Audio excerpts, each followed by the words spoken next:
নমস্কার বন্ধুরা, পারমিতার খানা খাজানাতে আপনাদের সকলকে স্বাগত জানাই।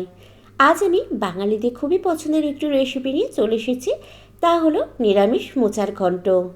এই মোচার ঘন্টটা হয়তো সকলেই রান্না করতে জানেন, কিন্তু আজকে আমি যেভাবে বানাই সেটা আপনাদের সাথে শেয়ার করব।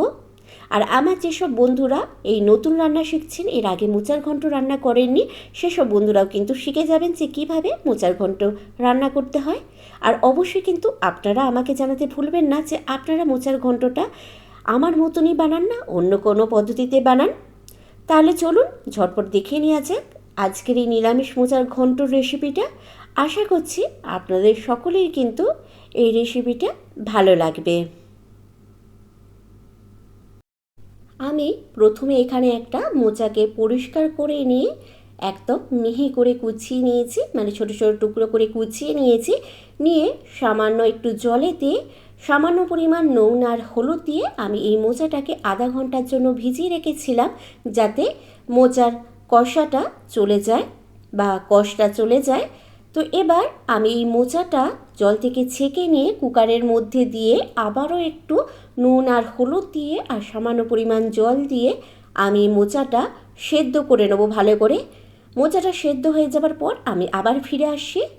তো দেখুন মোচাটা আমি ভালোভাবে সেদ্ধ করে নিয়ে জল থেকে ছেঁকে নিয়েছি।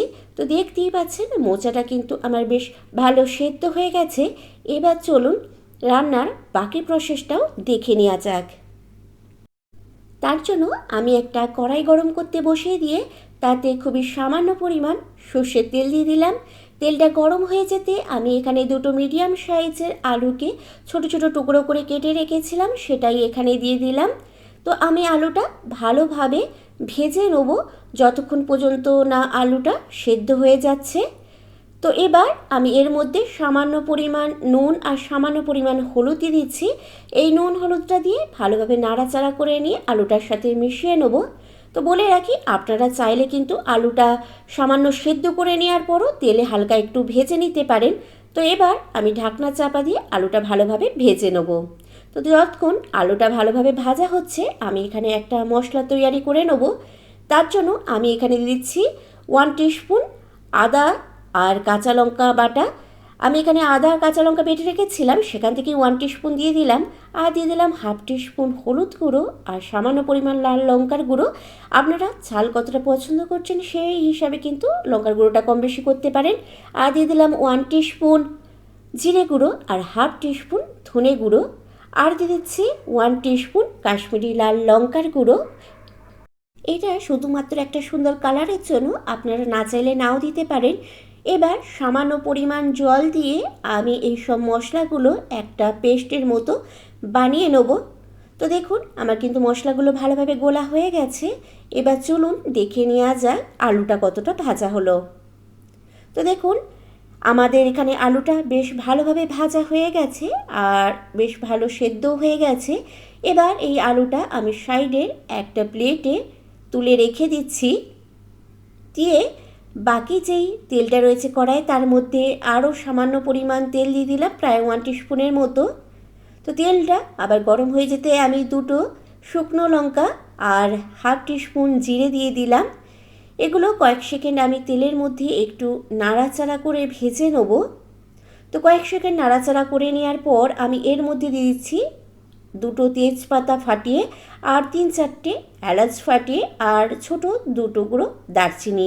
এগুলো কয়েক সেকেন্ড তেলের মধ্যে নাড়াচাড়া করে নিয়ে একটা সুগন্ধ আসতেই আমি যে আগে থেকে মশলাটা বানিয়ে রেখেছিলাম সেটা এখানে দিয়ে দিয়েছি। সরি বন্ধুরা, সেটা আমার দেখানো হয়নি।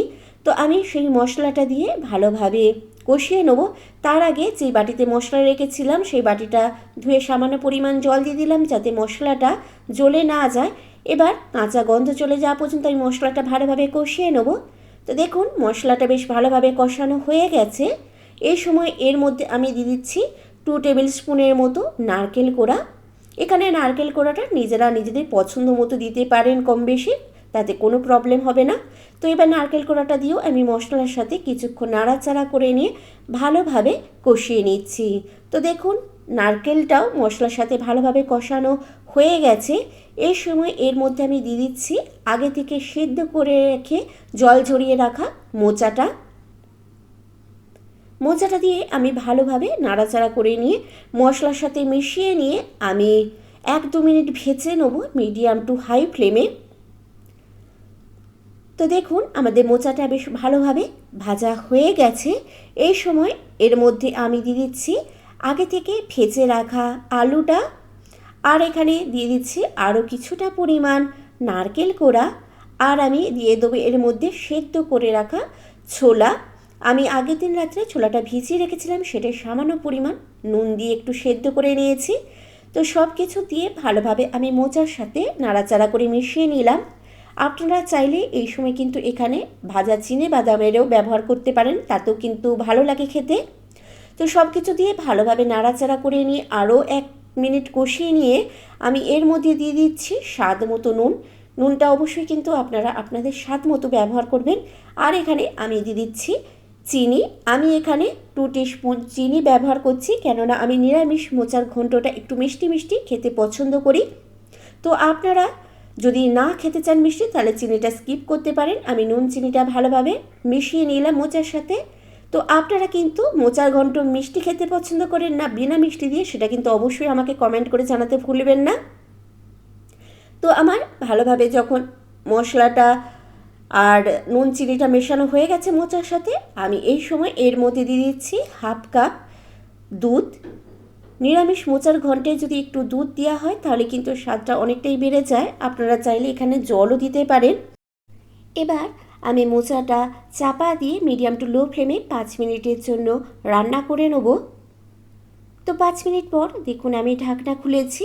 আমাদের কিন্তু মোচার ঘন্ট প্রায় রেডির দিকে, আর বেশ মাখো মাখো হয়ে গেছে মোচার ঘন্টটা। এবার আমি নামাবার আগে এর মধ্যে দিয়ে দিচ্ছি 1/2 টিস্পুন গরম মশলার গুঁড়ো, আর দিয়ে দেবো 1/2 টিস্পুন গাওয়া ঘি। এই গরম মশলা আর ঘিটা দেওয়ার পর কিন্তু এর স্বাদ আর গন্ধ অনেকটাই বেড়ে যায়। এবার আমি ভালোভাবে গরম মশলা আর ঘিটা নাড়াচাড়া করে নিয়ে মোচার ঘন্টর সাথে মিশিয়ে নিলাম।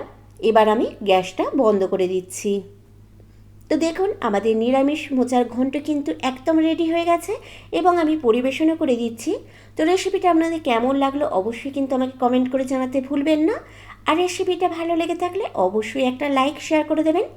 আর আমার চ্যানেলে নতুন বন্ধু হয়ে থাকলে চ্যানেলটা সাবস্ক্রাইব করে রেখে পাশে থাকা বেল আইকনটা প্রেস করে রাখার অনুরোধ রইল। তাতে আমি যখনই কোনো রেসিপি বা ভিডিও আপলোড করব সবার আগে নোটিফিকেশন আপনার কাছে পৌঁছে যাবে। আর বাড়িতে কিন্তু অবশ্যই এইভাবে একবার মোচার ঘন্ট বানিয়ে খেয়ে আমাকে জানাতে ভুলবেন না যে আপনাদের কেমন লাগলো এই মোচার ঘন্টের রেসিপিটা।